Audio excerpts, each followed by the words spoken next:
Welcome to Deep Look, Ultiworld's weekly radio show about the current state of Ultimate. I'm the host and the editor, Charlie Eisenhood. Joining me is Ultiworld senior editor Keith Rayner. On this Tuesday, April 23rd, we are live on YouTube.com every Tuesday, noon Eastern. Keith, what's happening?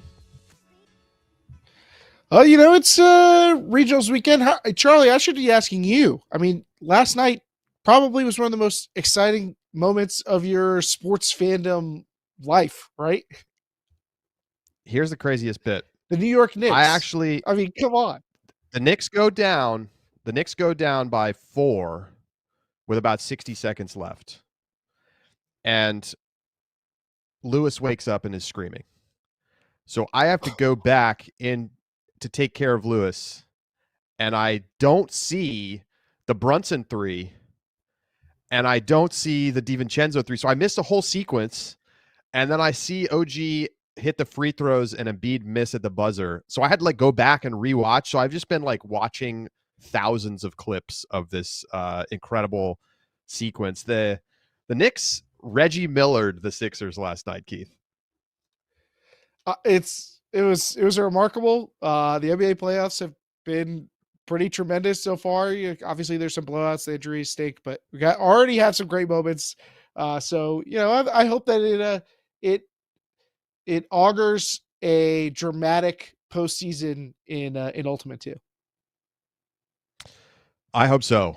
We are all set to go for the first weekend of college D1 regionals this weekend. But before we get into all of that preview talk, which is moments away, shout out to some teams that have already qualified for the national championships this year in the Division 3 at some conf regionals, as they have become known. We've got a few teams that are you into already. Are you into conf regionals? Does that work for you? I think, to be honest, I think they should rename them regionals. If it's just going to be a conference tournament, they should just call it regionals, because what's the difference? We should just acknowledge that it's the regional tournament. That's the way I feel about it. I'm fine with it the way that it is. Calling conf regionals is fine. But I mean, for now, it's regionals, right, Keith? Yeah, I don't mind if it has a separate title to denote the fact that there isn't conferences level before that. But I'm sure you could come up with something. Conf regionals as a colloquialism, it's fine. I like a portmanteau as much as anybody, but I don't know that it doesn't roll off the tongue per se. No, it doesn't. That is true. Let's take a look at the teams that have qualified so far. More women's teams than men's are through. So from the Atlantic Coast, Richmond qualifies. In the Great Lakes, Davenport. In the North Central, McAllister gets the win over Carleton Eclipse. St. Olaf and Grinnell also qualifying. Portland and Lewis and Clark making it out of the Northwest. No Whitman. Wow. On the South Central, Colorado College. In the Southeast, Union. And in the Southwest, Occidental. The classic Claremont versus Occidental game. They used to not even have a game. It used to just be who had the higher season standings in the algorithm, which was a crazy way to do it. So now they actually play, Keith. On the men's side, Whitman and Lewis and Clark qualifying out of the Northwest, and Barry qualifying out of the Southeast. And what else? Am I missing anything? I think that's it. Richmond, Claremont, yeah, Barry with a dramatic win over Ave Maria. Claremont and the 3-game series out in the Southwest. That's a fun new wrinkle. Talked a little about it last week, but I love that. Going from not playing at all to playing a 3-game series is a big upgrade. Yeah, I missed the ones from this weekend. So that was Richmond and Claremont qualifying in the men's side. How about McAllister, Keith? They've been kind of trying to make some noise all season, and coming out on top of Carleton Eclipse is a big deal. For sure. And they are going to be a very interesting team coming into nationals, because they're not someone we're super familiar with. They were hyping themselves up all season, saying why are we not in the top 25? Or at least a fan was on Twitter. Somebody was vocal about the purse snatchers. They weren't wrong. They have all the room to blow the horn right now. They should be hyped. Good stuff. So congrats to the qualifiers so far. More D3 teams will qualify this weekend, of course, and we will get our first set of D1 regionals coming up this weekend. So before we get into all of that, we have our trivia question of the week.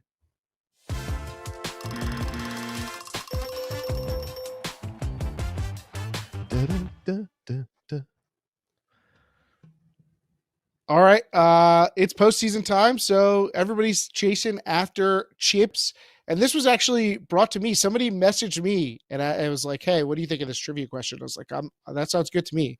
So, Charlie, trivia question of the week this week: which college ultimate programs have won 3 or more D1 titles? And if you need a hint, I can give you the number of programs, but you might be able to get it without it. No hints yet.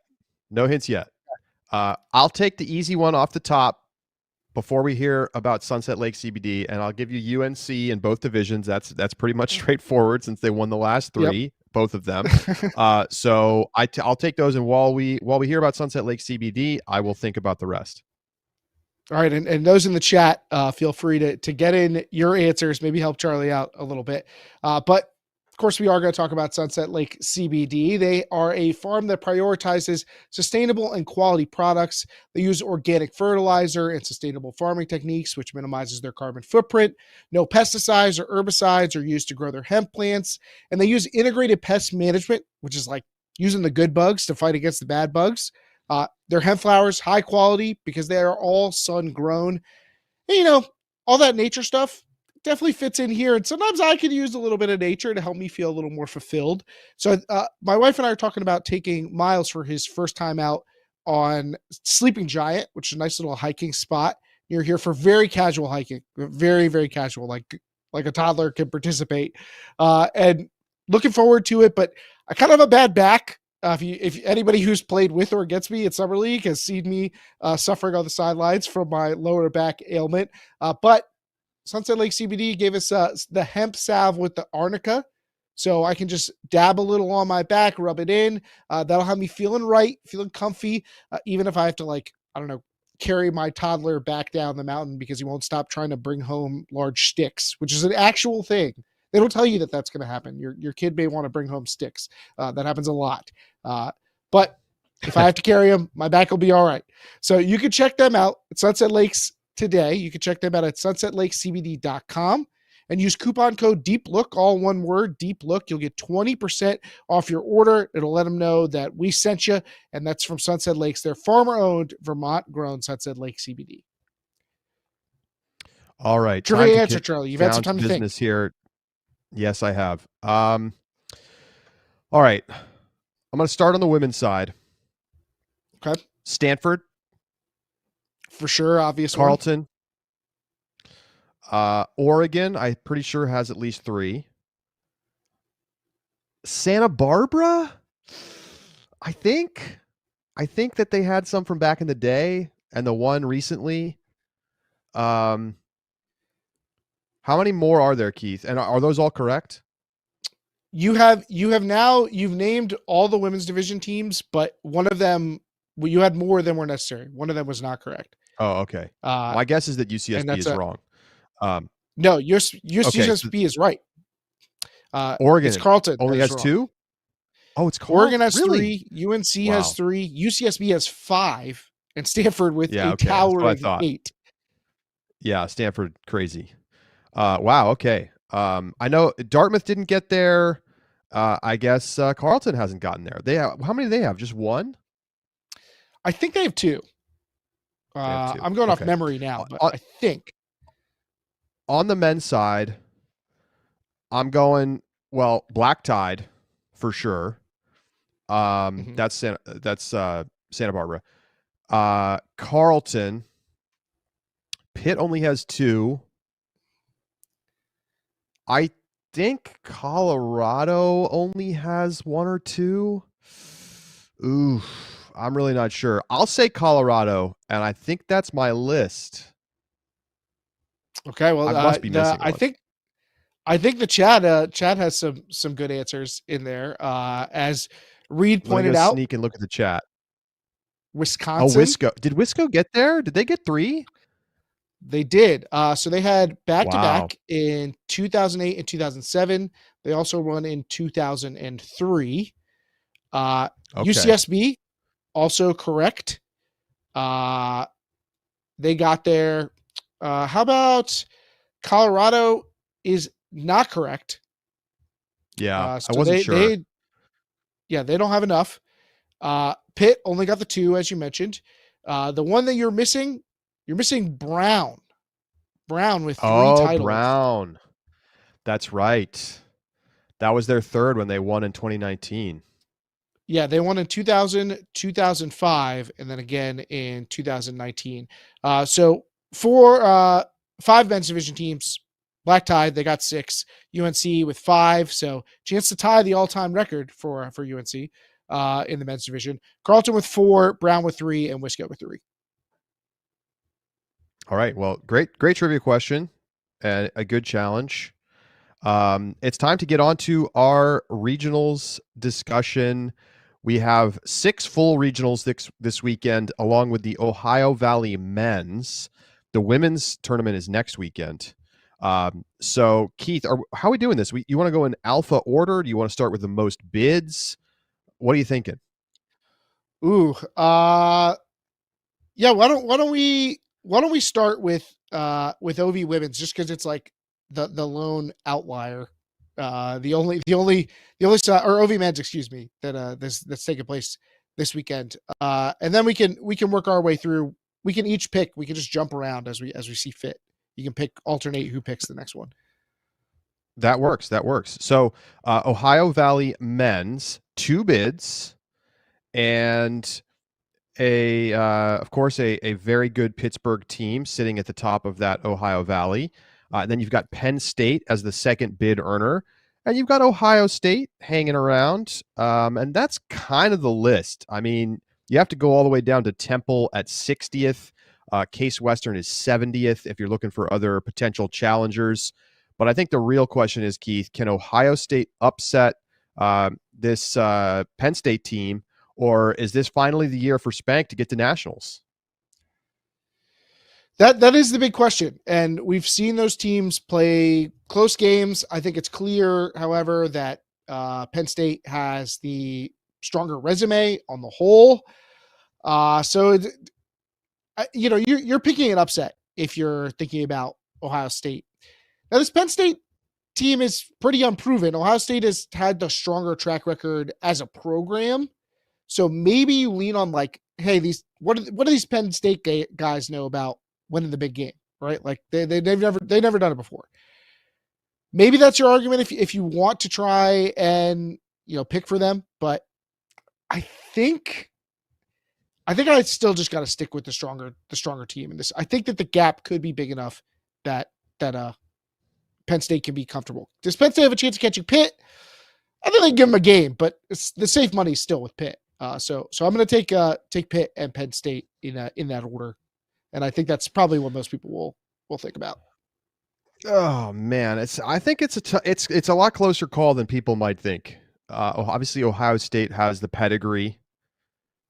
They played at Eastern's qualifier. Penn State won 12-11.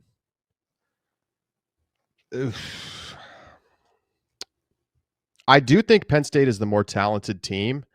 But man, do I want to pick Ohio State. This feels like a classic upset spot for a team that's been a consistent nationals qualifier for a while against the upstart team. And a lot of times we have seen the upstart team struggle in this spot. We have seen this. I'm thinking about NC State those years before they started making nationals. Man,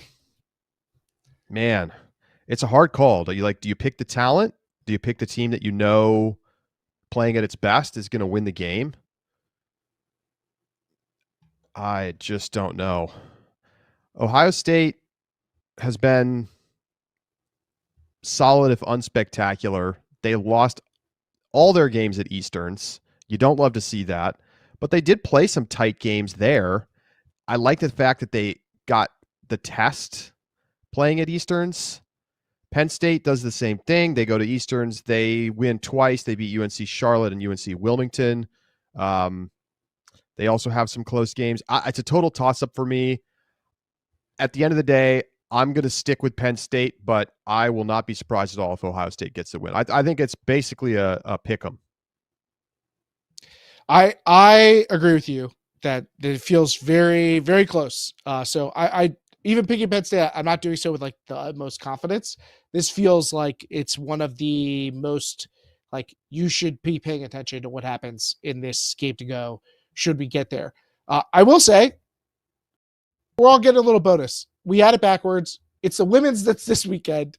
I hope that the teams don't get confused about this. Our chat's pointing out women's is this weekend. So you do get the early men's preview. We'll run it back next week. Maybe our minds will change. Maybe some new information will change our minds between now and next week. I apologize. I had it wrong in the notes. And so we switch up and it's OV women's, which is fine. One bid, Ohio Valley. And again, I mean, it's an interesting one here as well because you've got Penn as the auto bid earner, but they were inside the cutoff. They were at 17th. And then you've got Ohio State sitting right behind them at 21st. And then you've got Pittsburgh sitting at 25th. So even if you want to go down and look at Ohio, who's sitting in 35th right now, you have a bunch of teams, no obvious favorite. I think this is probably one of the most toss-up regional championships in the entire division this season. How dare you not mention the Money Melons? How dare you?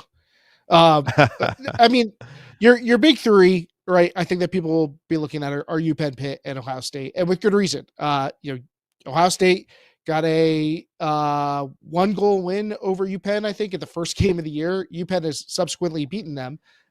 Pittsburgh lost to Ohio State or beat Ohio State by 1 as well. So a lot of close matchups. UPenn 12-9 over Pitt at conferences. So there's not a lot of separation between these teams. I think it's clear, however, that UPenn has the strongest total resume, and Ohio could play spoiler. I mean, they even before conferences where they beat Ohio State, they lost a 1-point game to Pitt. Like they're a credible spoiler. Even I wouldn't totally write off Penn State, Temple. Like they're teams that could upset one of these teams around early or something like that. I think I still just have the most confidence in UPenn. They've got obviously Grace Maroon's really talented, Danny Lott. Like I like the top end talent of their team the most. And it seems like they've had a really focused year. So I think I'm going to take UPenn to advance as the number 1 seed. If I was going to be nervous about picking against Penn, it would be because they had a flub at conferences, which was basically a preview of regionals, and they didn't. They won their games comfortably. I would be very surprised if they don't qualify. I'm taking Penn.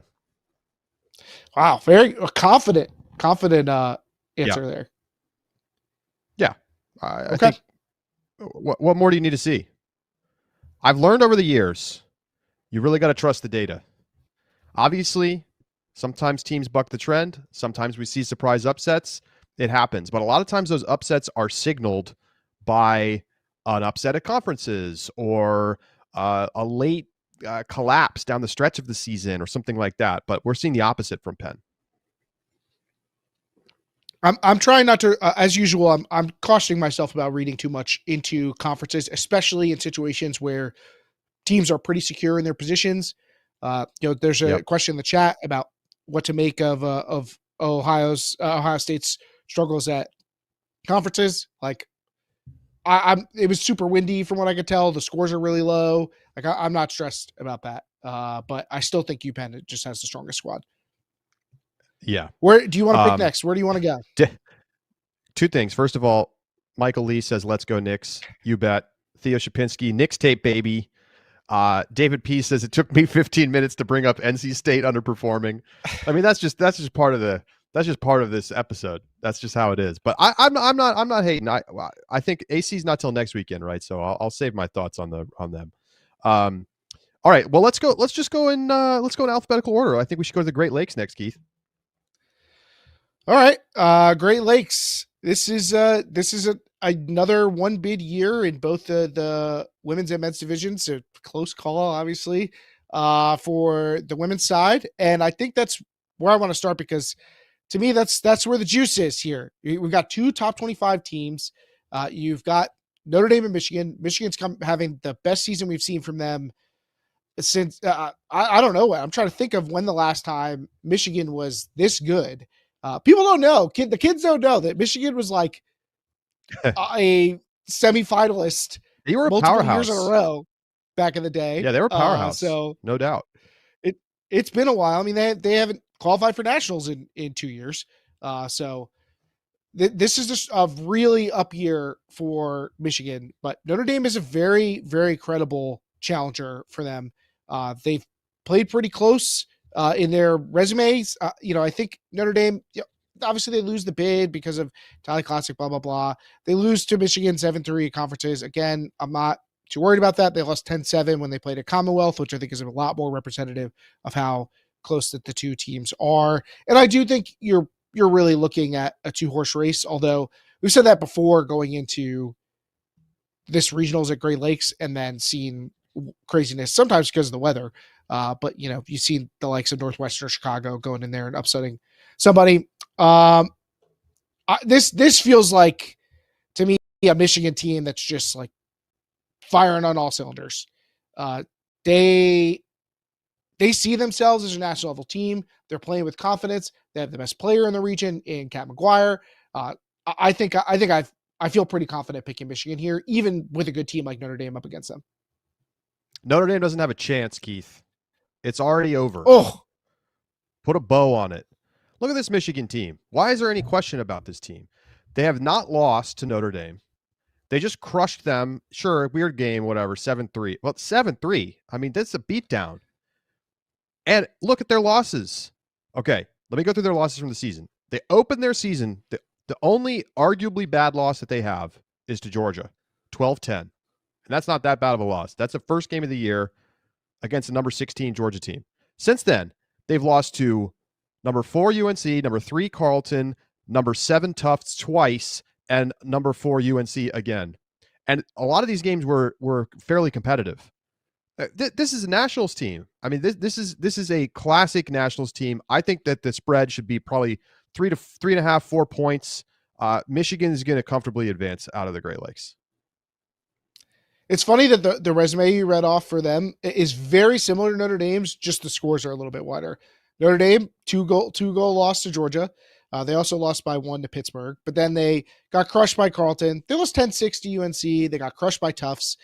So very surprisingly similar resumes, but I think it clearly makes Michigan, 3-4 goal. Except for that whole 0-2 against Michigan number. Exactly. Yeah, Notre Dame needed to get themselves a second bid. They went to a tournament they probably shouldn't have. It cost them. And now it's going to be a big long shot, I think, to beat this Michigan team. I should note before we move on to the men's division, we do have some subscriber picks. They're not all finalized, but maybe we'll even get some during this episode. Just live picks. But I will say in Ohio Valley, the subscribers are not with us so far. Ohio Valley women's, they're going with Ohio State. And in Great Lakes women's division, they're going with Notre Dame. So the subs are coming out firing at us. And it's, as pointed out in the chat, the current forecast for Great Lakes is rainy with 20 to 30 mile per hour winds for Saturday. So, classic. Exactly what you'd expect. David Hoffman, Notre Dame coach. You know what? I think that's favorable for Notre Dame to have it be worse conditions. So let's, we'll see. I mean, they should just move it back. Why not just move it back? Why play in that? Rainy and 20 because it's probably 30, the same the next weekend. Come on, it's terrible conditions. Yeah, you're right. It's Great Lakes, great times. All right, men's side, Keith. We've got Illinois at number 40. They're the bid earner, the auto bid earner, and Michigan at number 42. And then you got Michigan State down at 55. I mean, this is not a very good region this year, and it's really going to come down to this Illinois-Michigan matchup. Do you have thoughts on how we might see this play out? The teams have not faced off this season. Illinois is 14-3 on the year. Michigan is 9-10, but Michigan, playing tougher tournaments in general. Not a deep team, this Michigan team. They've got a couple of great players at the top of the roster, and otherwise not great. Illinois had a really good season. This is the best Illinois team we've seen in some time. Where are you going here? This is very tough. I mean, this feels like a coin flip to me. This is when you are sitting there and you're like, look, okay, one team has played a tougher schedule and taken a lot of L's along the way. That's Michigan. And the other team has gotten a lot more W's at more mid-tier tournaments. That's Illinois. So like, which of those things is a bigger factor in your mind? I mean, it's hard to shake feeling like this Michigan team has been underperforming for much of this year. They went between Easterns and Florida warm up. They're two big tournaments of the year. They've 3 wins. I don't even know. There's not really like, I don't even think there's a common opponent, but like I'm looking and I see, Michigan has a narrow win over Tufts, 15-14. That's pretty good. Illinois has a 13-12 win over Northeastern.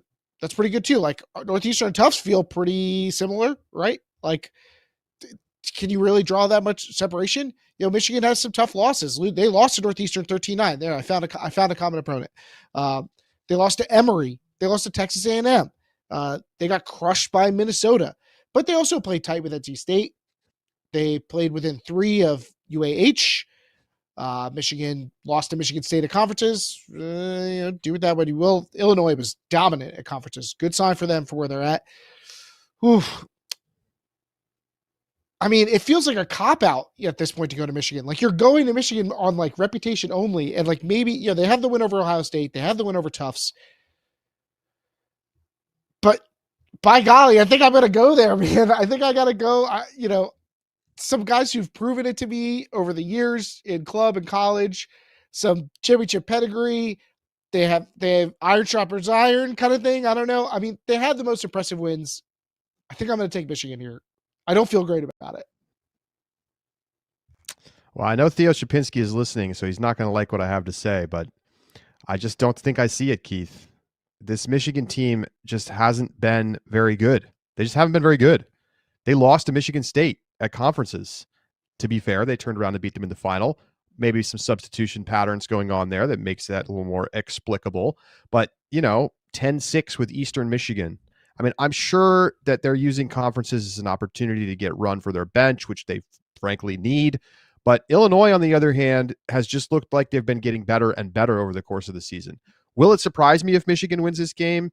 No way. But I think Illinois has an appropriate amount of chip on their shoulder. The algorithm also prefers their results. Like that to me says a lot. Like, they are the slightly better team. And if you want to pick on reputation, I totally get it, but I'm going to follow the data. I'm going to take Illinois. That's a tough one. That's a tough one. The subscribers are also with me. They're taking Magnum. But man, this is one where it's like, I really can see it going either way. Yeah, it's a coin flip game for sure. Keith, where are we going next? I believe it's to our homeland. Yeah, sure. Let's do it. Let's ride over to the Metro East.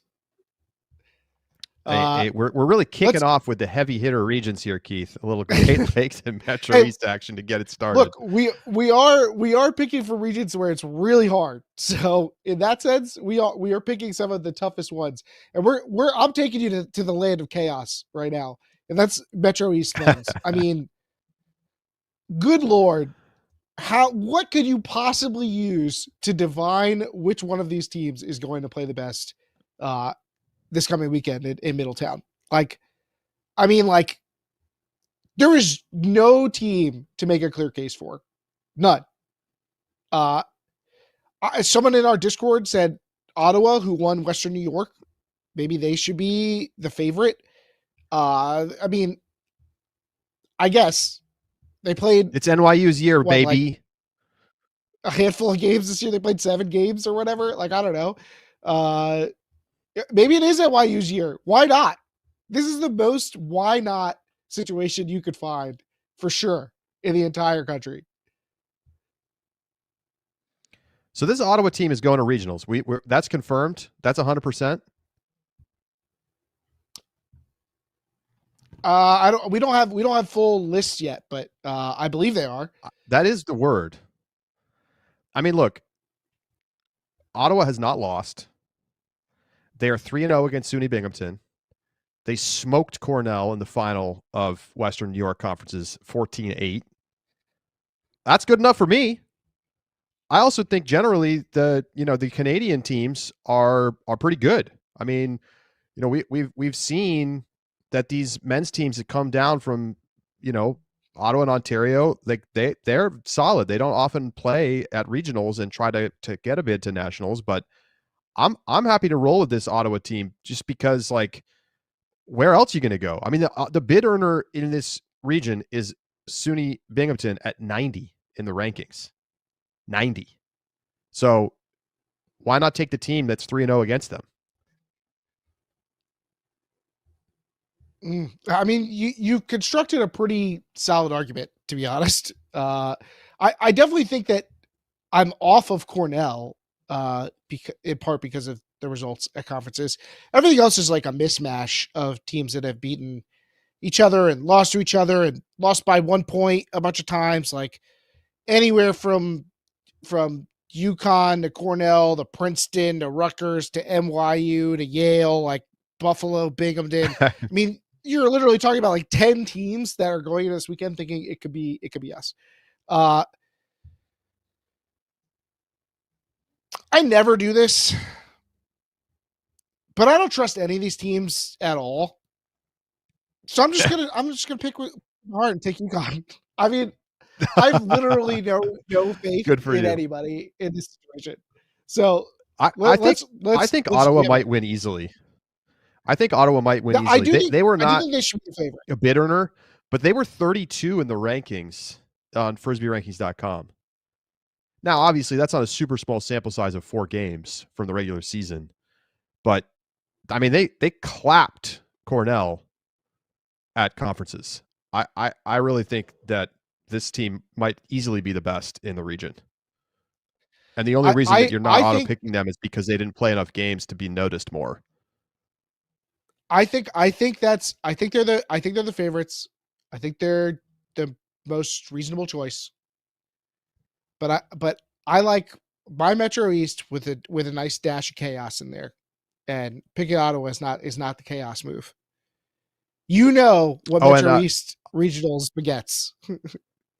I'm sorry, I got the wrong SUNY B team as the bid earner. It was SUNY Buffalo at 90 that got the auto bid.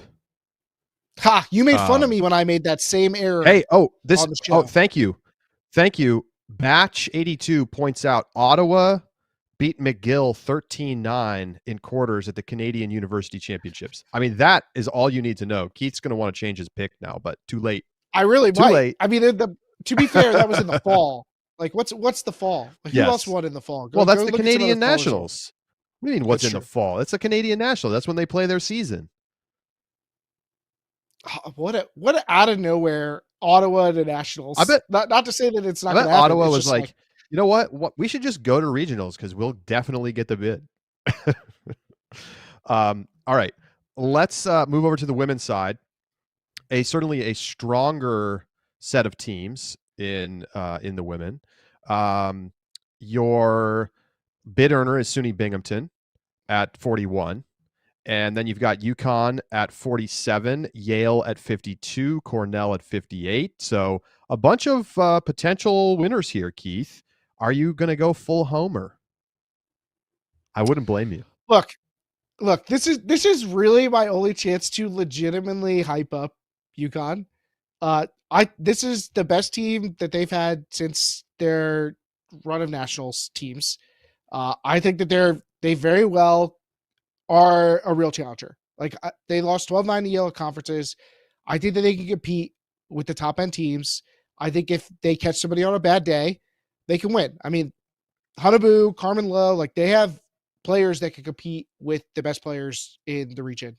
Sans probably Jolie Krebs, but you could deal with that on a team level. No one's stopping Jolie Krebs. And in fact, that's why I'm just ultimately going to pick Binghamton. I've spent years thinking, all right, they're falling off. This is the year Yale catches them.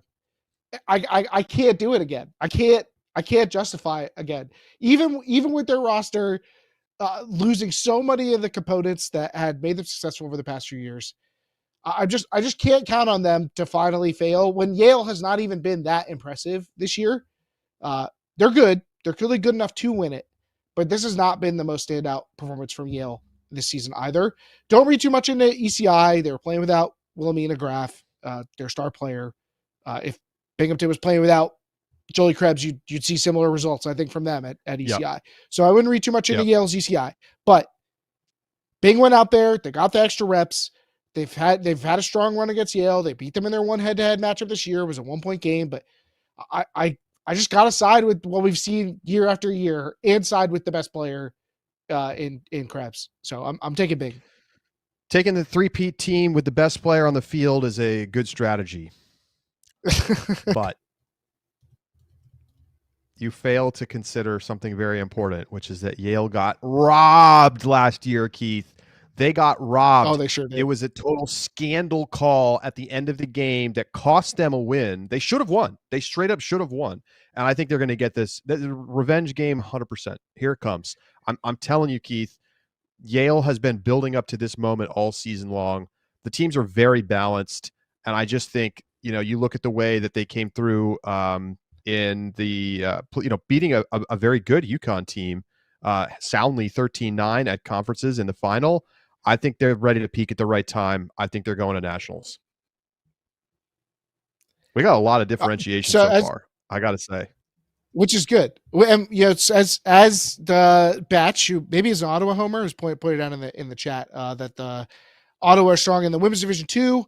They are a potential spoiler roster pending. I want to see who they have playing at regionals, but they could be a good team. I mean, I think that I look at Bing and Yale as tier 1, and then UConn and Ottawa as tier 2, and Metro East is a region where crazy stuff happens. So,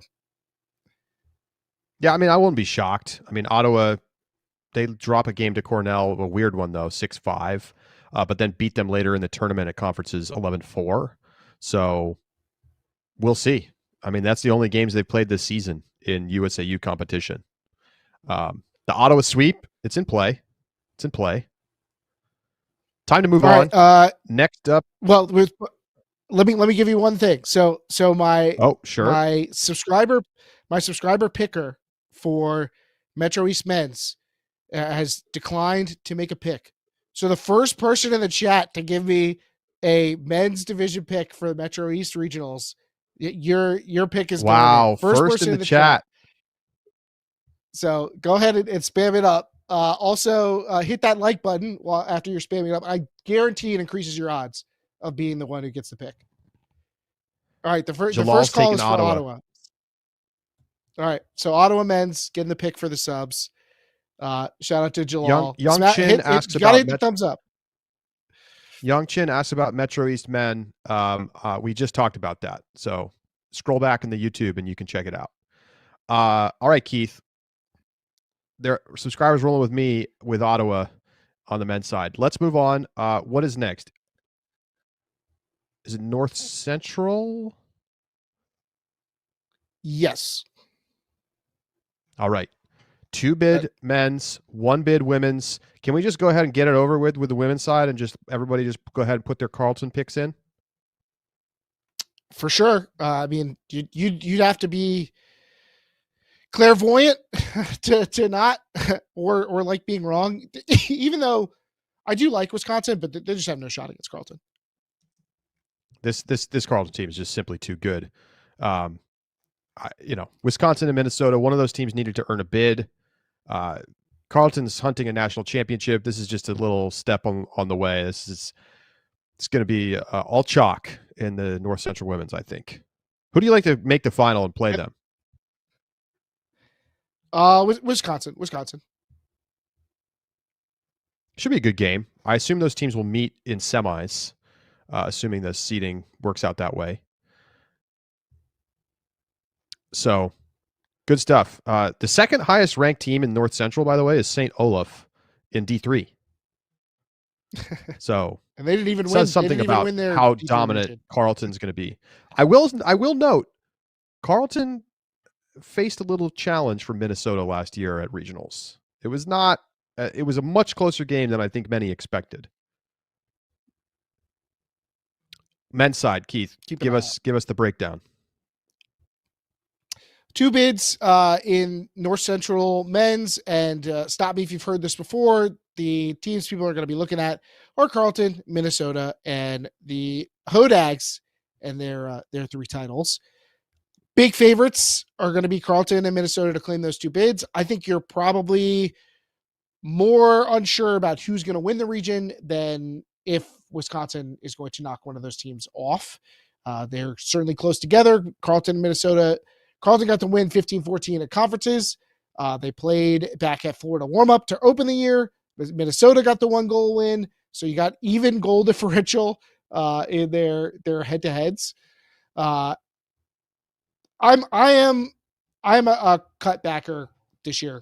I feel like I've been on cut for much of the year. But it feels like a really cut thing to lose to Minnesota at regionals and then be the better team at nationals. So let's do it. Let's ride with Minnesota, Paul Krennick, Anthony Girelli, and take them over cut. Man, that's a tough call. What do we know about the conferences? What do we know about the conferences matchup? Like we're both teams playing at full strength. 15-14 final.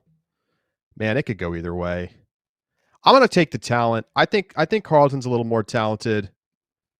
I'm going to take Carleton to repeat that performance. Is there any hope for a team outside of these 2 to qualify? I don't really think so. You got to go pretty far down there. Like, it's just not the same Wisconsin team anymore. I'm sorry. But, stranger things have happened in North Central regionals. We've seen great teams not qualify many times in the last decade. But I'm going to go cut Minnesota in that order. If it wasn't for the history, we would have no pause, I think. It's the only thing that gives you pause. Yeah, I think that's right. I don't really have much more to note on this one, though. John Helgeson in the chat, Wisco's going to lose to Minnesota B. Look, Minnesota B may be the best B team in the country. And if that happens, I want to hear about it. Like, I want to hear about that result. If Minnesota B beats the Hodags, that will be put into the annals of North Central rivalries. And I would love to hear more about that result. Should we get that? In fact, I want to hear from everybody who has a big regionals weekend. If you qualify, you get a big upset, you want to talk some trash to us or to all the haters out there, 302-448-ULTI. That's 302-448-8584. Call, get your chirps in. Tell us why we were wrong, why nobody can stop you, why you're going to nationals, how hyped you are. Give us all the joy and we'll get some of those in our next episode. Minnesota B is definitely no joke. They went to dev conferences and just waxed everybody. They beat Wisconsin B 15-6. They have like multiple wins against teams like D1, like full teams from the regular season. Ugly Duckling. Is this like the Mallard 2 of college? Would they beat Mallard 2 heads up? I don't know. Guy asked a question. All right, let's move on. We are going to we're into the Souths now. We have South Central, Southeast, and Southwest. We will begin in the South Central. Keith, where do you want to start? Let's start in the women's division. 2 bids in the South Central women's division. They have 2 top 25 teams that will be favored to take them, Colorado and Colorado State. Potential challenger, 2023 qualifier, UT Dallas, maybe Wash U. Those are definitely your top challengers that we've seen this year. Charlie, do you think anybody could take down the Big Two? Oh, UT Dallas. They win their conference, which is always a good place to start, but they barely beat Texas 8-7 in that game. Have they played Colorado State? I don't think so. I really don't think so, Keith. I coming into the season, I thought UT Dallas was going to be a qualifier and maybe even a bid earner out of this region, but they just really haven't brought it. I mean, they went to Centex and kind of got worked. I just don't know that they have enough talent to take down CSU.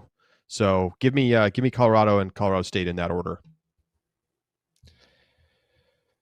Yeah, I'm less looking at UT Dallas. They seem to have really suffered the loss of Kimmy Wilson, who was like their primary handler last year. And Wash U maybe is a potential challenger. They do have a really ugly loss to Texas from Centex. They also got bageled this year, but they've played well against some good teams like Notre Dame and Utah, like teams that really could be at nationals as well. But that's just not enough. There's not enough painting a picture of a potential upset team to take down the likes of Colorado or Colorado State. So yeah, I'm with you, and I'll take them in order: Colorado and Colorado State. I wouldn't shock me if there's a close final there, but I'm still going to ride with that. What was the score of their final at conferences? Did Colorado State hang tough? Not really. 15-6. I would expect similar. I don't think it's going to be close. Colorado's. Colorado State has not actually probably been as good as I hoped last year, and this year. Last year, 15-3 in the final, and I could see a situation where Colorado State's like, well, let's make sure that we're going to get to nationals. Like, why go hard at Colorado when we have to play WashU or Dallas or Texas or whatever after this? Mm-hmm. All right. Well, let's get on to the men's side. It's a 3-bid region. You have your bid earners, Colorado and Texas. And then the last bid earner is WashU, who got the BYU dropped bid. So it fell down to them at 16-4. So after those 3 teams, Keith, you kind of got to dig down there a little bit. Texas A&M sitting at 37th, and you've got Missouri at 48. Colorado State maybe in the conversation, but do you see anybody besides those 3 bid owners going to nationals out of this region? And do you think it's going to be in that order, or do you expect some upsets? It's tough for me to really get behind somebody to take it off these 3. I think there's been some buzz around Texas A&M. They had a close loss to Texas at conferences. They've been at some big tournaments like warm up where they got a win over Minnesota, which to be clear is a great result. But another caution point to me is always the first game of the season for anybody. Mark Henke, I'm sure, really is that dude, but he's also a freshman. I think that it's tough for me to really get excited about this team, especially when I actually like WashU. If I felt like WashU was like a little bit of a pretender in some ways, then I might be more apt to be looking for an upset. But I actually like WashU. They've got Noah Stovitz. He's really good. Joel Brown, Nick Sprague. Like, they've got good players. There's a reason they were in the Stanford Invite Final, why they mostly crushed at Huck Finn. They played close with Pitt in Vermont earlier this year. Like, they're legit. In fact, Charlie, that's where I'm going to go. I'm going to take Colorado to win the region. I'm taking WashU to come in second and Texas to finish third. Wow. That's kind of spicy, Keith. I don't think none of those teams have played each other. None of those teams have played each other, but I don't know. I like this Texas team. Xavier Fuzat, John Clyde. Like, this is a really good team. I mean, they've definitely had some ups and downs, but I think that they have probably a better chance of beating Colorado to win the region than they do of losing to Wash U. Texas A&M, I just don't see enough there. A little bit early for them. I think that could be a team that goes to nationals in a year or two, though. So for now, I'm going to take the favorites here, and I'm going to take them in their bid earning order of Colorado, Texas, and Wash U. But I like those games to be competitive between those teams. Yeah, I think you got a good matchup here. Subscribers going with Colorado and Colorado State in order in the women's division, and in the men's division, they've got Colorado, Texas, and they're calling for the A&M upset. A&M makes it to nationals. WashU misses out, according to the subscribers. Okay, heavy spicy wins forecasted for regionals. So, Oh man, what's a windy weekend, huh? Why'd we put regionals on this weekend? It has been windy, I feel like, for the past 3 or 4 weeks. It stinks. Some nice notes from the chat. Reed pointing out that A&M's got a sneaky chance to make a run. They played their last 2 tournaments without their best player and their handler, sort of center handler, Tyler Reinhardt, which includes their 2-point loss to Texas.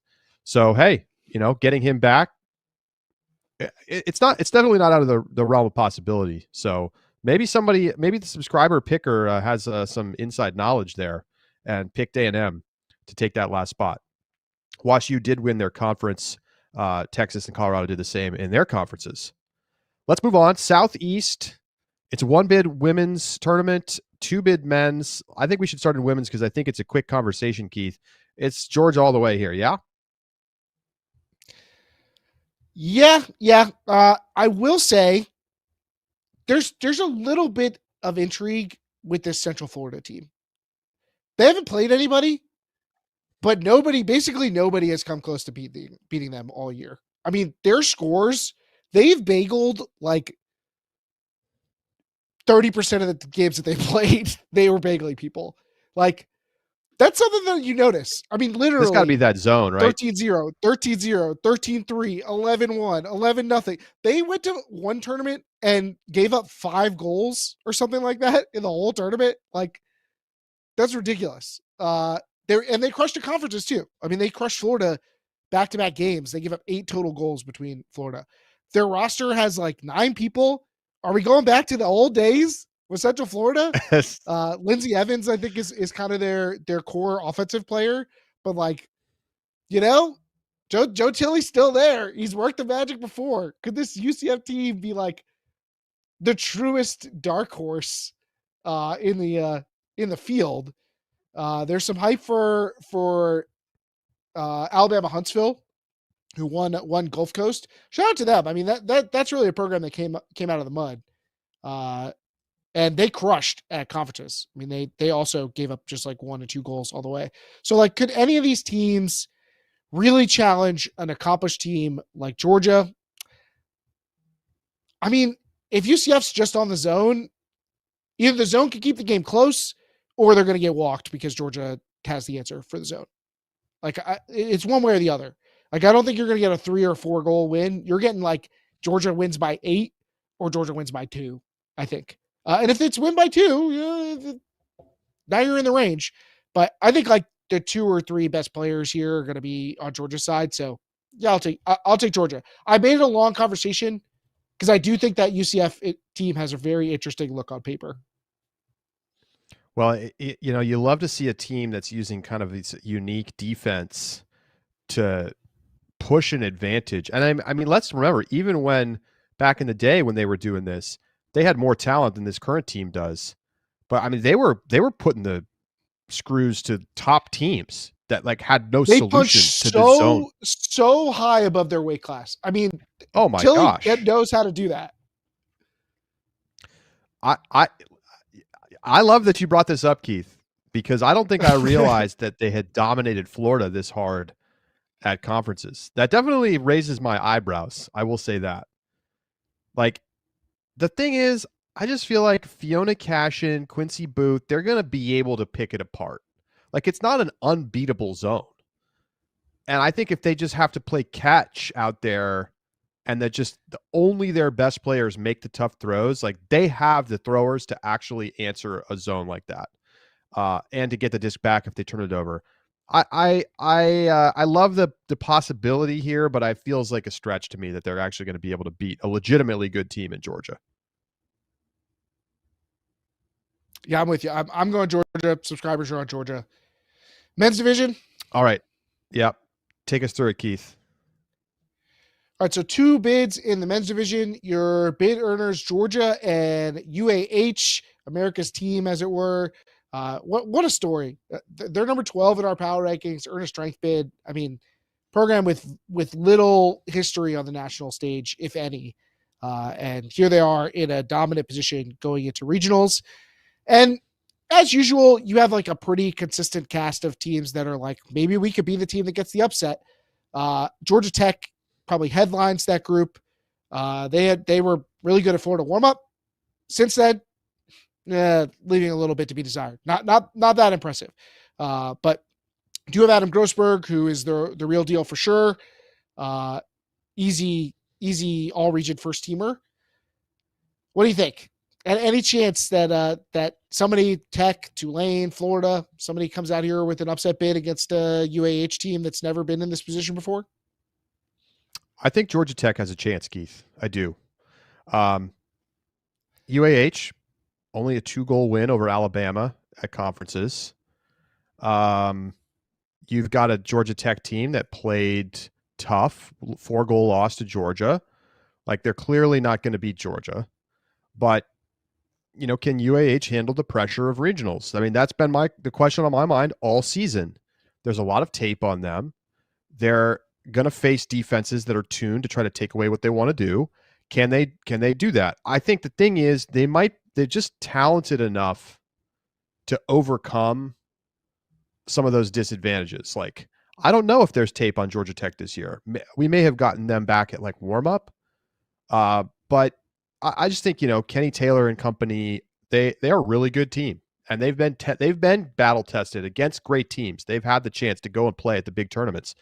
So as much as early on the season, I was skeptical that they were going to be able to get through the gauntlet that is Southeast Regionals. I think it's a good sign that they came out of conferences unscathed. And I just think that the talent gap is there with Georgia Tech, that they're going to win that game. But do not be surprised if it's close, and an upset wouldn't shock me, Keith. It really wouldn't.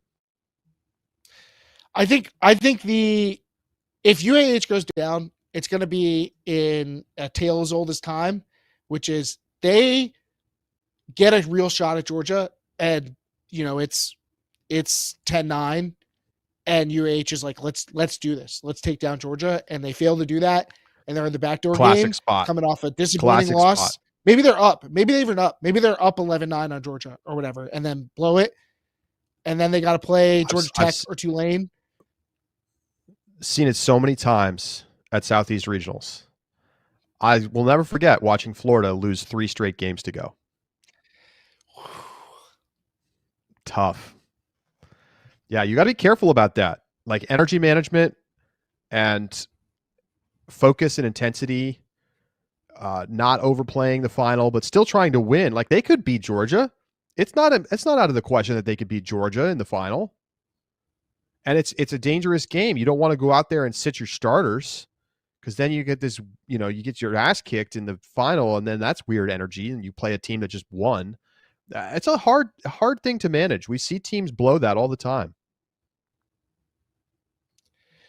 Yeah, and that's what scares me, is that they are not. I think they are competitive at Georgia. So like that's what scares me, is that they could end up in that position, and they might be a little too prideful to just fold. I don't know. I think it's the kind of thing where you come out of the first half. You come out of the first half, you play hard. If you're down 2 or more goals at halftime, you start resting starters, or at least reducing reps, not crossing over, and get your focus onto the next game. And I think that's fine. But I think you got to play the first half legit, especially because you don't want to just go to nationals. Like you want to be a team that goes and wins games at nationals. This UH team isn't just like a hope to be their team. Like they've got real wins this season. So going to be a fun one to follow, though. I'm excited to see what happens. Let's move on. Do we get our subscriber picks in yet? I think it's all chalk here for the Subscribers subs. are we are all aligned. Subscribers have the same thing as us: Georgia in the women's division and Georgia and UAH in the men's division in that order. All right, we go to our final region here of weekend number 1, and that is the Southwest. 4 women's bids, 2 men's bids. Let's start on the men's side in this one, and we've got. I gotta get my page back up here. Cal Poly SLO is your top seeded team. They came in number 5 in the USAU rankings. You've got Cal at 15, UCLA at 23, Santa Cruz at 35, and UCSD at 43. Of course, Cal Poly SLO will be the heavy favorite. And in my mind, this is a team that's thinking about a national championship, not worrying much about regionals. The real question is, I think, what's going to happen for that second bid? Are we going to see this Cal team struggle potentially with a UCLA or with a Santa Cruz, teams that have had some success? Can Riley Kirkman Davis make it happen finally, Keith? Yeah, I mean, and you've got Cal sans Gavin May, so that opens up potentially some new possibilities. It's comforting to see Cal be successful at conferences without him. It's a tough region, UCSD, UCSB, UCLA. Those are all quality teams that have put together good results through the year. I think that there's a chance that they kind of cannibalize each other. Like you have to work so hard just to get your shot at SLO and Cal that it's tough to actually capitalize on that. So I think I'm just going to take the chalk here. I think I'm just going to go with SLO and Cal to advance. I like Cal. I think Dexter Clyburn is the best player in the region who's not on SLO. So that helps a lot. And I don't think that they're like a one-player show. But obviously losing Gavin May is big, but they can weather the storm, I think. So there's just not enough evidence for me from the other teams. Yeah, I think that's the real question is like when you look at the results from further down, like, UCLA coming in third at conferences behind UC San Diego, that's a little concerning. To be honest, I think I'm at the point where Cal's ceiling is clearly lower because of the Gavin May injury, but I don't think they're going to fail to get out of this region. So I think it's going to be pretty chalky here. Cal Poly SLO with a comfortable win. Cal holds off whoever they face in that game to go, and they probably win it 13-10, something like that. To be honest, I think Dexter Clyburn does not get enough respect as a truly elite tier player in the country, and I think that's what we're going to see. I'm right with you, Keith. All right, there's 4 bids in the women's division. Your bid earners are Stanford, UCSB, UC San Diego, and UC Santa Cruz. But of course, there's a bevy of potential challengers, the likes of UCLA, UC Davis, Cal could be in that mix. What do you think, Charlie? You got a lot of bids here, so a lot of chances for somebody to sneak in. Don't forget about Desert Conference champion Grand Canyon, Keith. I would never. Davis finishing second at NorCal Conference is an excellent sign for them. Oh boy, this is tough. This is really tough. I think it's almost more interesting to me who wins this region rather than what happens down the board. But I'm going to take Stanford to win in the final over UC Santa Barbara. I think that's going to be a great matchup. I'm assuming with 4 bids that the final will just be for placement. After that is where it really gets tough for me. I think I'm going to go San Diego.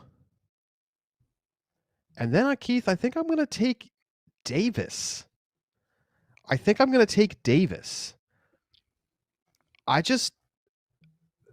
not sure Santa Cruz is quite ready to win yet. with their best player as a freshman?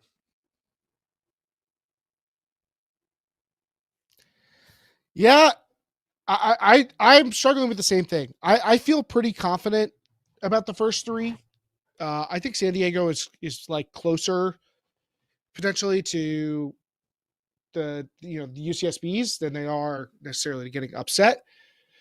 But yeah, after that, like Santa Cruz, I think does look the best on paper, even despite the conference's loss. I mean, Davis had a pretty rough year up until that point. They looked like they were on the ropes. Maybe there was somebody they got back from injury. I don't know. That kind of turned things around. They had some really good recruits coming into this year. I think that was part of the reason to get excited about them. Maybe those players are like finally starting to find their legs and their role with the team. But it's hard to exactly be super confident about them given the way they played prior to conferences. In fact, the teams that I look at, maybe as a potential foil, is SLO. So SLO is had one really. They played really well at Stanford Invite. They got a bunch of big wins. They beat Washington. They had some great results there. Now that kind of ceiling could be exactly what you need at regionals, just to play well in a couple games and let that be the end of it. But I agree with your premise that this Santa Cruz team might need another year of seasoning. But maybe Rachel Chang's just that good. I mean, they're like the best player on the field in those games that they play. It is possible. And that could be decisive. I think I'm going to take Santa Cruz. I think this could be the beginning of a nice run for Santa Cruz. I like SLO, but I think I'm going to take Santa Cruz to pull it off. The subscribers are in line with me. They have Stanford, UCSB, UCSD, and UC Santa Cruz. And they have SLO and they have UCLA pulling it off in the men's division, getting the upset. RKD time. All right.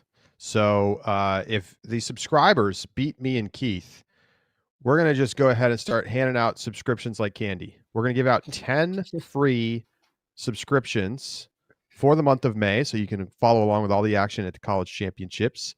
If the subscribers outpace both me and Keith in the picks. And so the way to win, just give us a follow over on Instagram. We're trying to get to 100,000 followers on Instagram. We're very close.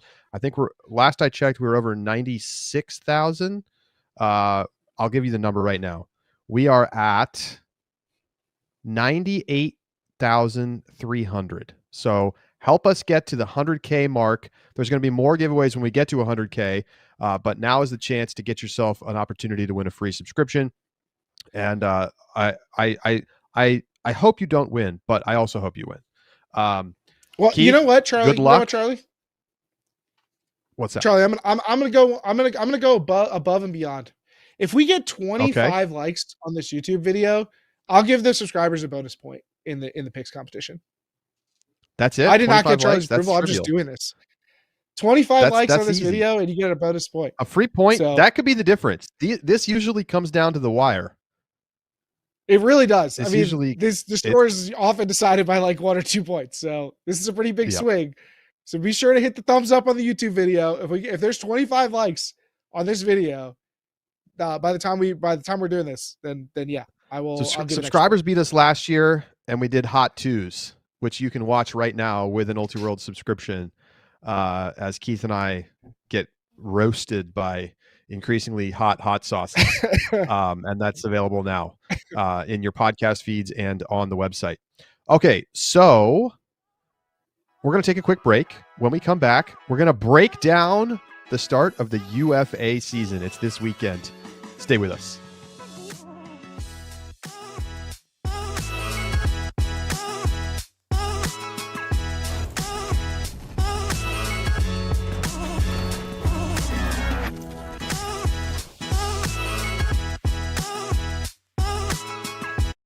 Hey, this is Robin Fennig. One of the only things that we have to bring to an ultimate tournament are our cleats. And every player has a cleat story, right? Mine took place in 2022 when Noise slayed our regional rival Dragon Thrust on Universe Point in a rainy semifinal at the USA Ultimate Club Championships. In my toe case, I didn't have to change a single thing about how I cut to get open for resets. I was so lost in the moment that I didn't even know it was Universe Point when I threw the game-winning huck to Dylan DeClerc. Toe cleats are specifically designed for Ultimate, with a cleat pattern for the game's sharp cuts and a durable, breathable, supportive build to keep your feet and ankles protected and comfortable for longer. That's why I've been using them for over 6 years. They're my best ally in the field. You put your best self on the field, so make sure you're bringing the best with you at tokeultimate.com. That's TOKAY-ultimate.com. Toke, sky the limits.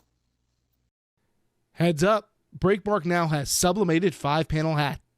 You can get the hat and their famous reversible free with the purchase of one of their 3-piece team bundles, starting at just $85. Get all the details at breakmark.com.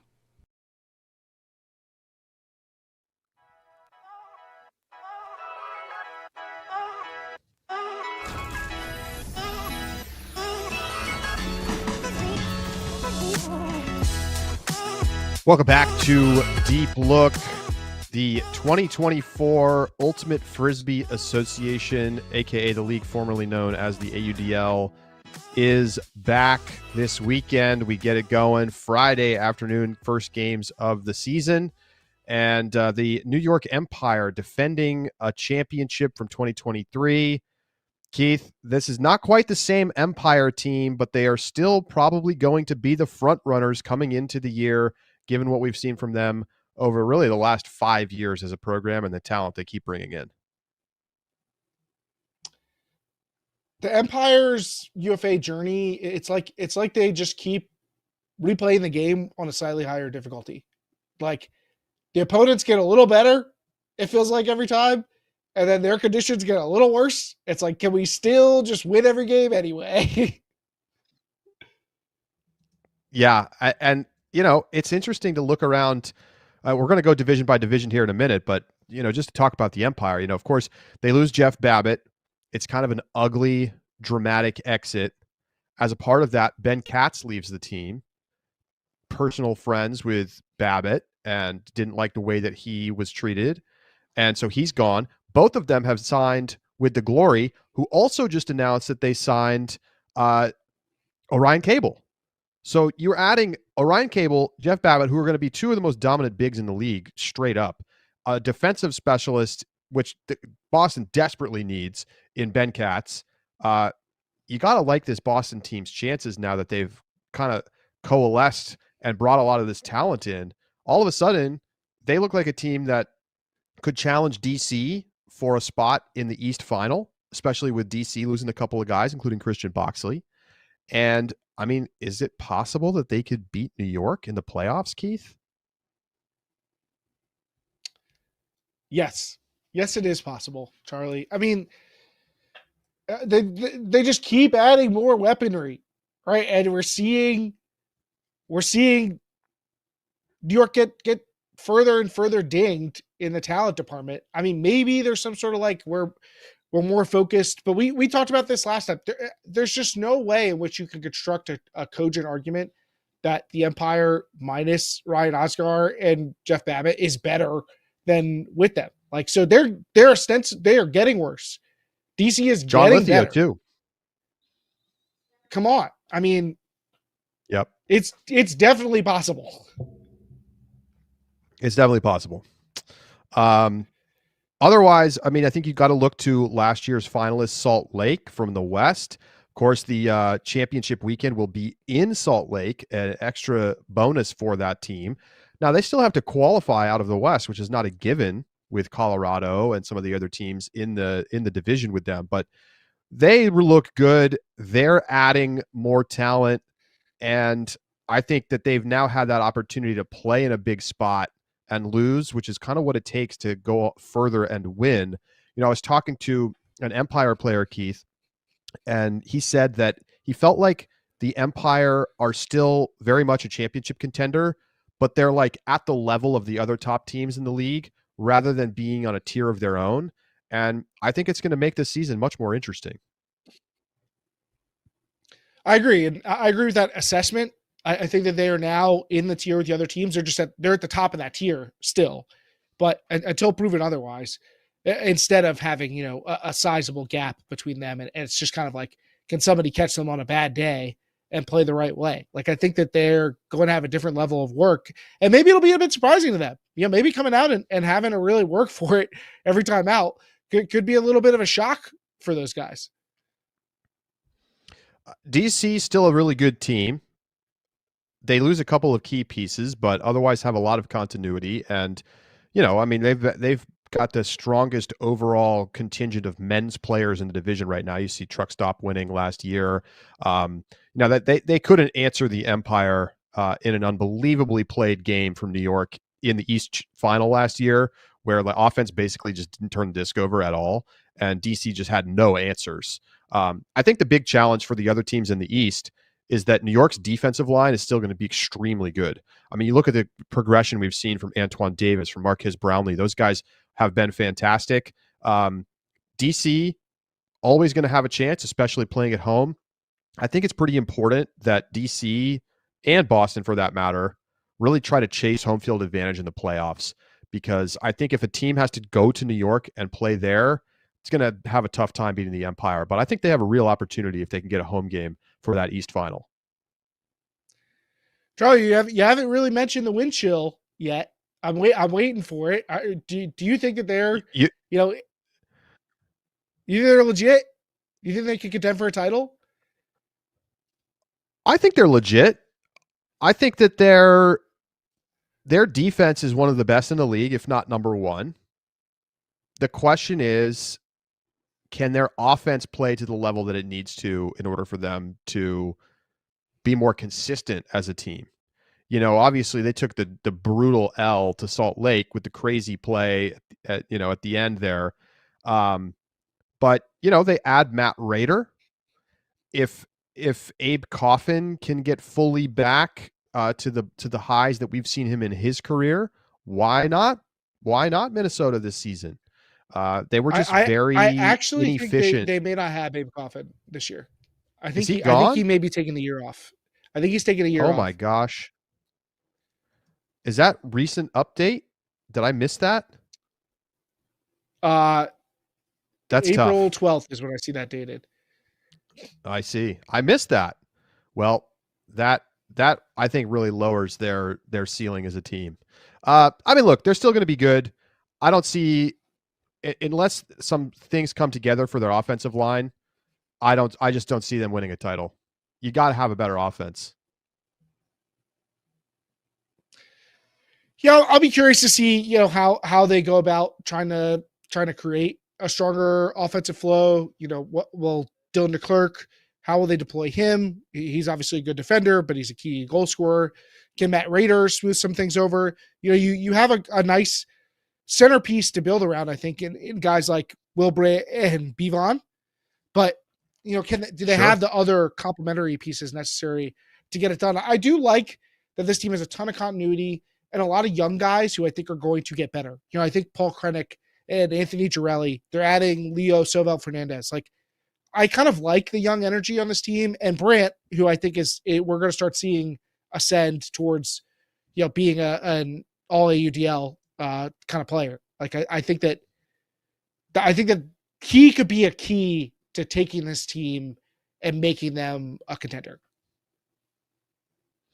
All right, well, let's go division by division. Already spent some time on the East here, Keith. Who are your playoff teams in the East Division? Well, obviously, I'm going to take New York and DC. I know that's shocking to hear. The third team, and this is where I feel like we get tripped up all the time. I think the smart money is on Boston. And I know we haven't necessarily seen them execute on that, but there's no one else I really want to buy in on. So as much as I was high on Philly last year, the disappointments are too much for me to bear. So I think I'll take Boston just on the talent.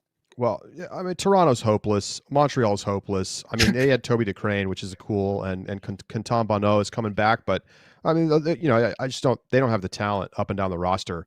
I like Philly.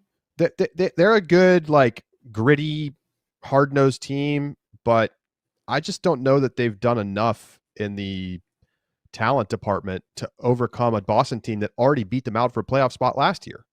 And Boston's adding these guys that are going to make a real difference.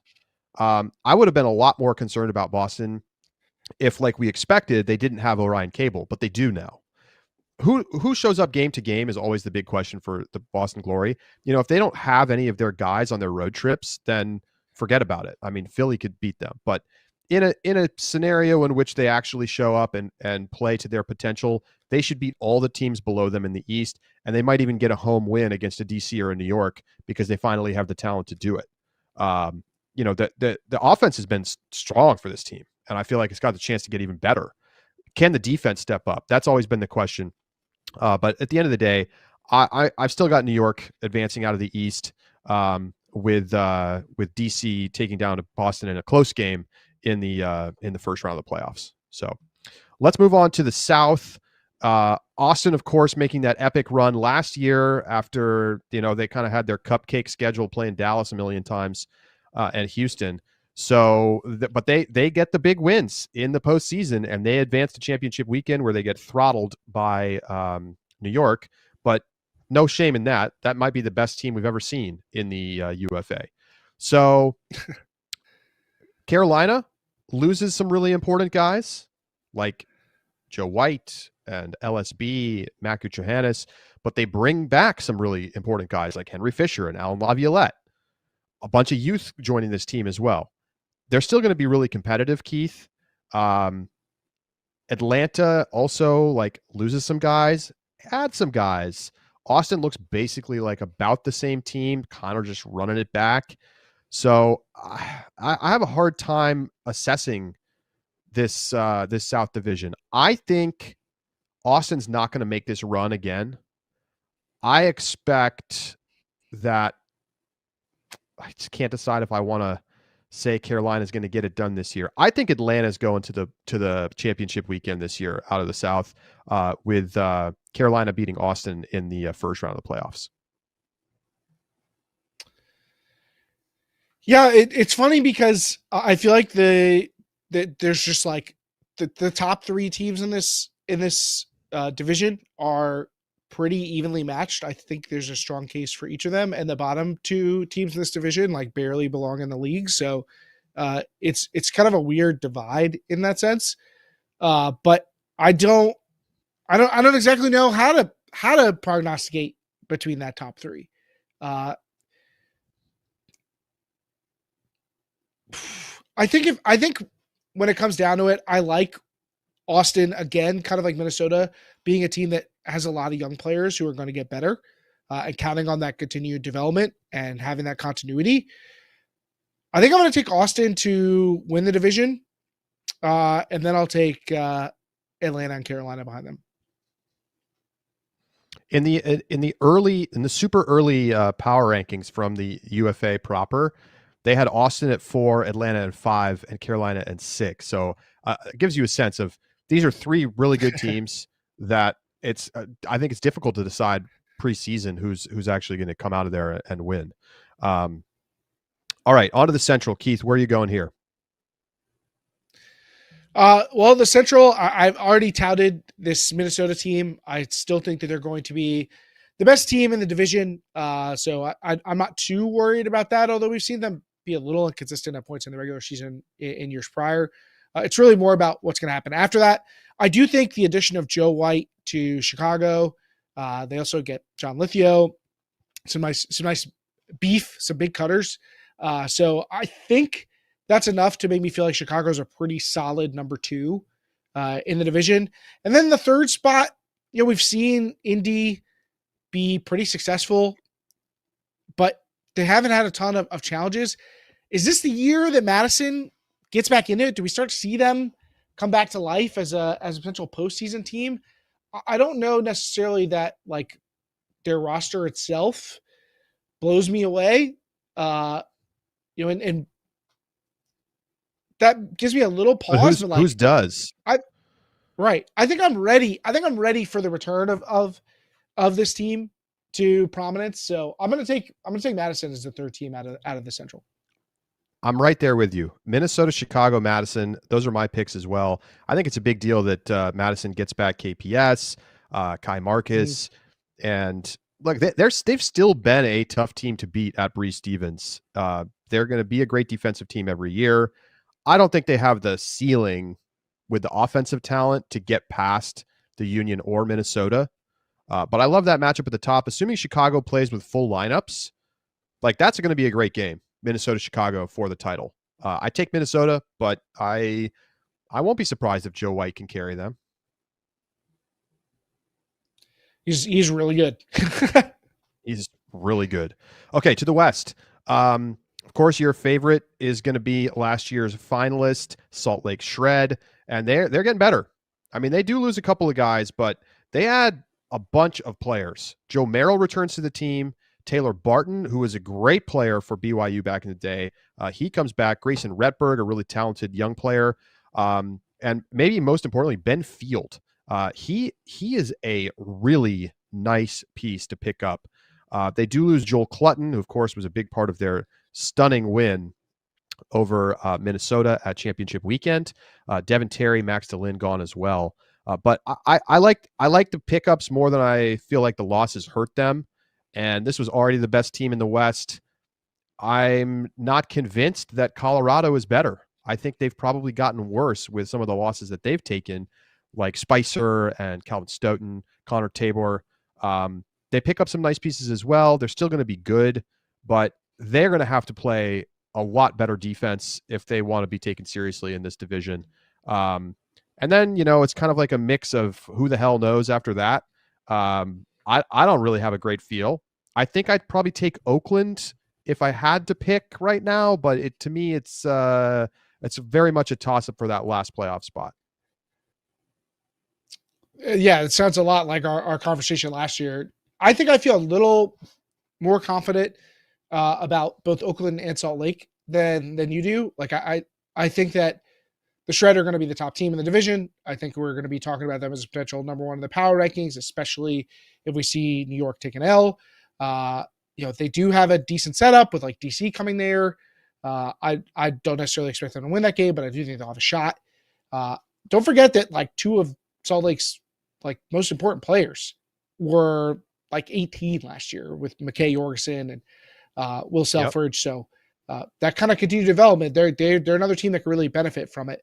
I like Lake your is ordering. Arguably the title favorite. It's possible you could claim they're the title favorite because they have the home championship weekend. Yeah, I guess the home. I wasn't really thinking about the home weekend, but I think you'd be pretty wild to pick New York after them after what we saw the last time New York was visiting Salt Lake. Sure. But yeah, I guess that's so. Yes, I will take the same order: Salt Lake, Colorado, and then Oakland. I mean, I love that this was a team that's had like 2 years of really building up young players on the team, and then they're adding a bunch of sweet vets this year, like Eli Kearns, Justin Lim. So I think they're going to have a nice little mix, assuming that they're going to have good attendance. Then I think that they're going to have a nice little mix of exciting young players and veterans who can add some poise and experience to trying to chase that playoff spot. And I'll take Oakland as my third team. Yeah. LA, last year's playoff team. I think they lost too much. Jason Valley, Lucas Ambrose, Calvin Brown. I just think too many missing pieces. So good. Ambrose heading up the Pacific Coast to Seattle, where he'll play with the Cascades. Is this finally the year the Cascades break through? I don't think so. Come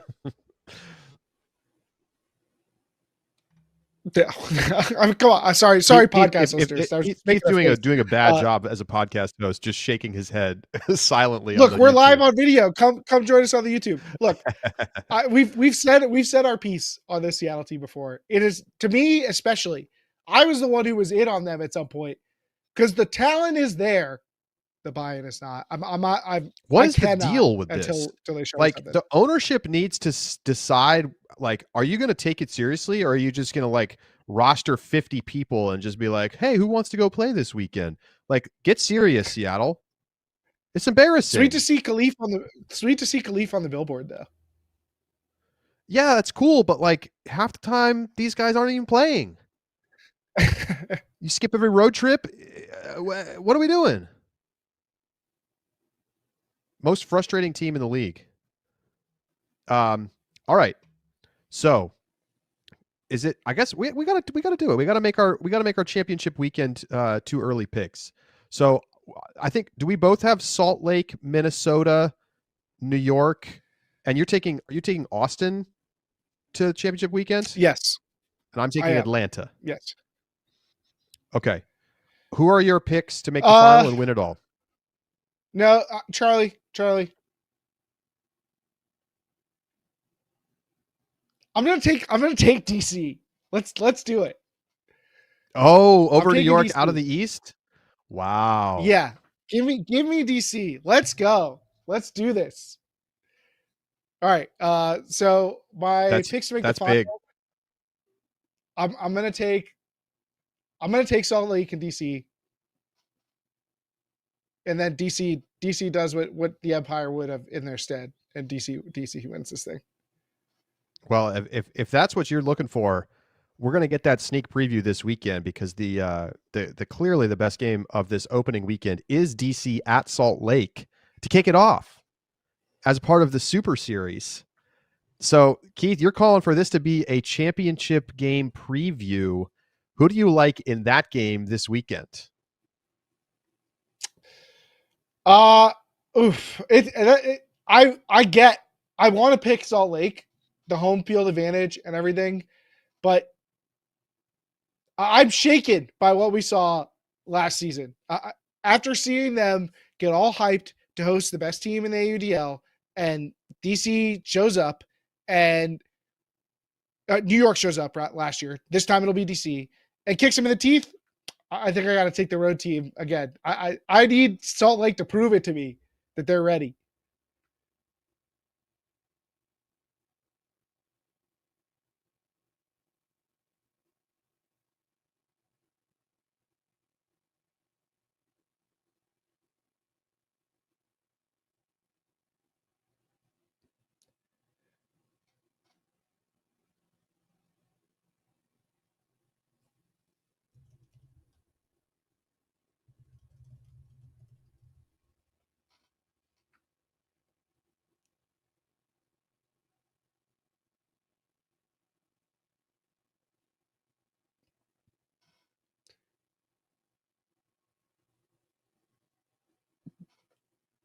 I definitely think this is the marquee game for the weekend. And Salt Lake, I'm not going to say Salt Lake doesn't have a chance. Like, maybe being a little narrative driven in going back to last year, but they obviously have the tools. We thought that they were potentially going to be the team to knock New York last year. And we just said that they've gotten better. Now, DC also probably gotten better. We don't know what their travel roster is going to look like. But Salt Lake is also going to have a ruckus home crowd. We know that they have a great home field presence.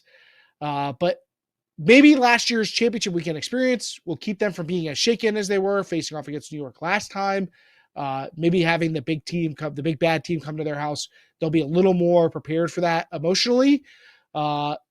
So, maybe the narrative is a little too strong to sell off on them, but I can't pick DC to win the title and then just like immediately pick against them.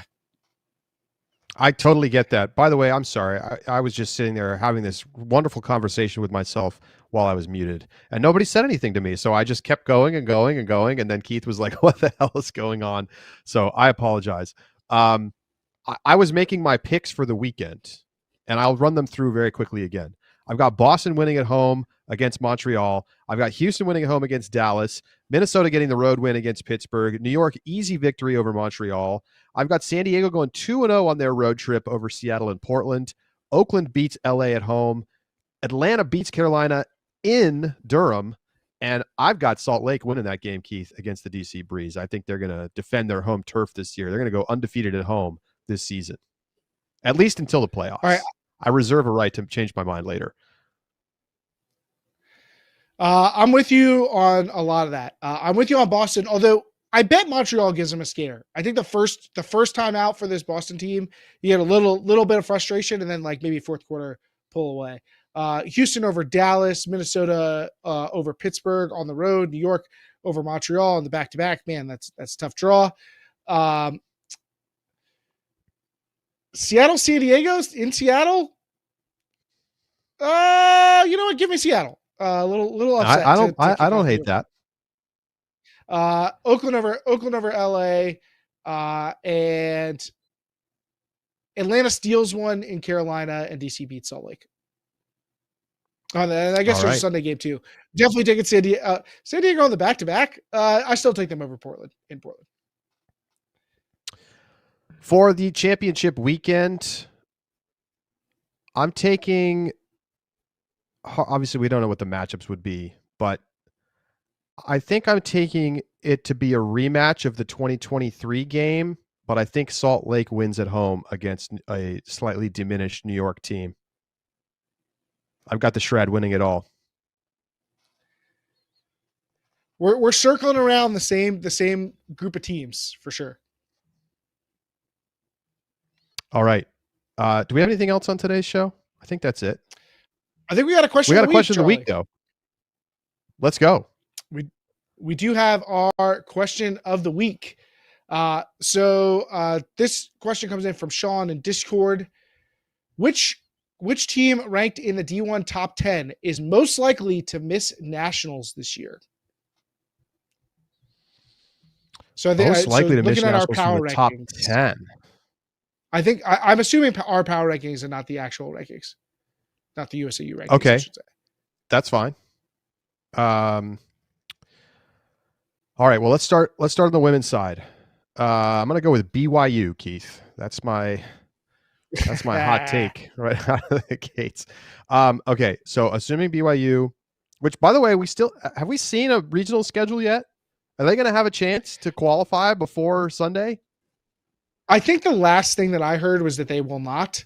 I'm not even sure if they're gonna go. But no, we haven't seen a schedule yet. Okay. Man, I think the answer has to be Tufts. It has to be Tufts. They just lost to Northeastern at conferences. So that's my pick. They are currently 7th in the ultimate power rankings. If you slide Washington up to 10, I mean, is it possible they could finish 7th in the Northwest? Absolutely not. No, it's ridiculous. No, it's ridiculous. I think absolutely not. I think it has to be Tufts. Maybe you could say like UCSB, but yeah, I think where we're sitting right now, it's got to be Tufts. What do you think on the men's side, Keith? Look, it's tempting to follow a similar formula and look at New England. I mean, Vermont and Brown, like could they lose and end up outside? You know, UMass feels pretty safe in their spot. So yeah, I think I got to take. Man, I guess I'm going to take Brown over Vermont because of the Leo Gordon questions. Even though, like, at full strength, I think I would take Vermont as the more precarious team. But, like, you got to wonder where Leo Gordon's health is going to be at. Yeah, like, looking elsewhere, I just don't see it. I don't see any other team. I think it has to be one of the New England teams because there's just the reason is that the other New England teams are also good.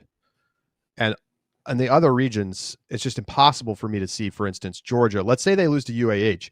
There's no way they're going to lose another game to like a Georgia Tech or something like that. It's not going to happen. Pitt, no way. UNC, no way. Yeah, so I think I say Brown as well. Vermont's been the better team this season. They just straight up have. Maybe Oregon. You know, we know that Northwest is really deep. I can't pick them over the New England teams though. I mean, Oregon at full strength has looked like a top 3 team. Yes, they have. So I don't think so, but it's a little more precarious for these men's teams. I think the drop off It depends on the region, of course.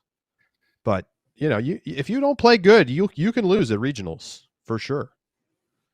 All right, that is going to do it for this edition of Deep Look. It was a mega show. Thanks for being with us.